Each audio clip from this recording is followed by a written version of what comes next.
In the history of the deep learning, researchers proposed different optimization algorithms and showed that they worked well in specific scenario.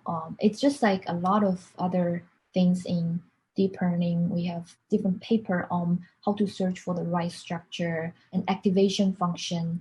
They're just different proposals, but there are some work well in specific scenario, but there's no single one that works universally well. It's the same case for optimization method. It doesn't generalize well to a wide range of neural networks. So you will need to try different optimizers in your application. We'll introduce the commonly used optimizer here, and they are based on something called exponential weighted average. So the exponential weighted average, so for the optimization method, you basically need to try different optimizers in your application to find which one works for you the best.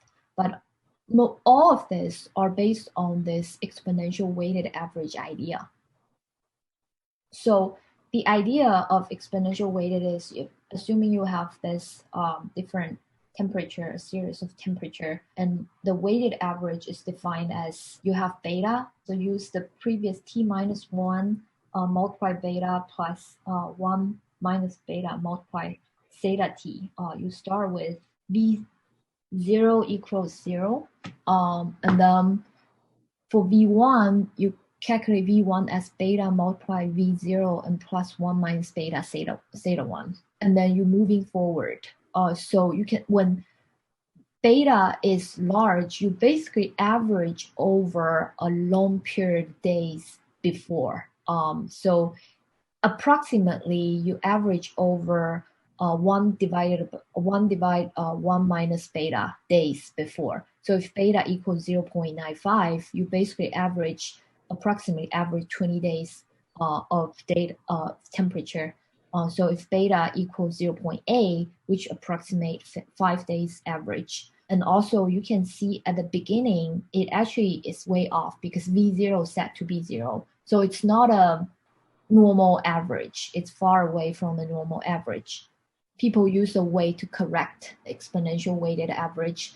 So they don't directly use VT, they use VT divided by a number to adjust the value to make it ramp up faster. So in this case, if beta equals 0.95, the left column is without correction. Without correction, you can see it's only a very small portion of theta 1 and theta 2.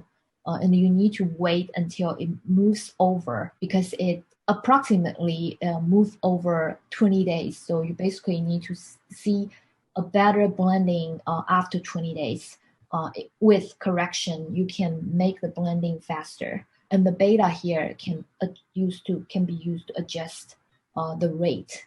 And you can see that with correction and without correction on different beta. The larger the beta means you average over a longer period of time, the longer history.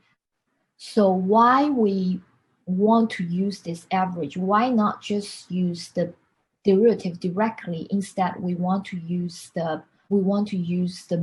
some sort of average.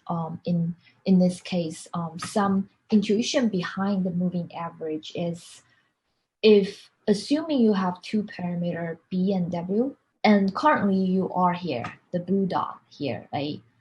And your goal is to get to the red dot.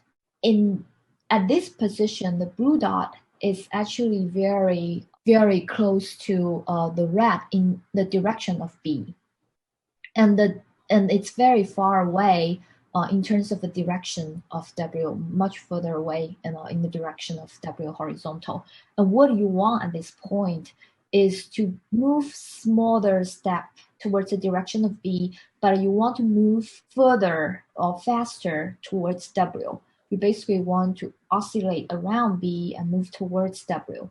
And if you think about derivative, when you are close to the optimal value in terms of B, it's likely that derivative will be around positive, negative, that tipping point. So it's basically trying to prevent it. If you average over some previous steps number, it tries to prevent it from going too far. If you average over a series of positive and negative number, it basically cancels out. and then you won't move too far away, won't jump too far away. But in terms of W, it's more likely the previous many steps are all on one side of the tipping point, and it can be either all negative or all positive. And so the average is more likely to keep on being one sign and one direction. There's no guarantees because you really don't know what the shape would be like, right? Maybe around this B, you have multiple like local minimum or local maximum, so you really cannot control. That's why there's no guarantee. It just helps to stabilize. Since also in deep learning we use mini batch gradient descent, so each time you just use a subset of the sample to update the parameter. So direction of the update has some variance. This is also a way to try to stabilize the variance. All these three different methods are the common goal is to stabilize the variance and to somehow to tune the learning rate. So make it adapt to a specific local learning rate by adjusting by using moving average. So that's the idea of these three different. So for momentum, instead of using DW, you use VDW. So it's relatively straightforward. And for B, instead of using DB, you just use VB. And the V here are the moving average of the original sequence of value. RMSprop, you basically calculate the SDW.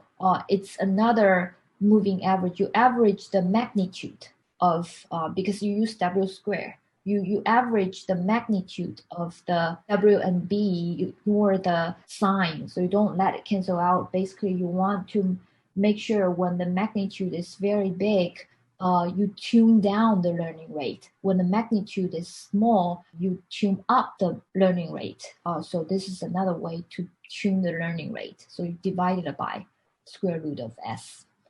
Adaptive moment estimation, we usually call it ATOM. This actually tunes both. It tunes the momentum, and also you also tune the magnitude. You also divide it by the magnitude. So when the magnitude is large, the learning rate is smaller because basically learning rate is divided by the magnitude.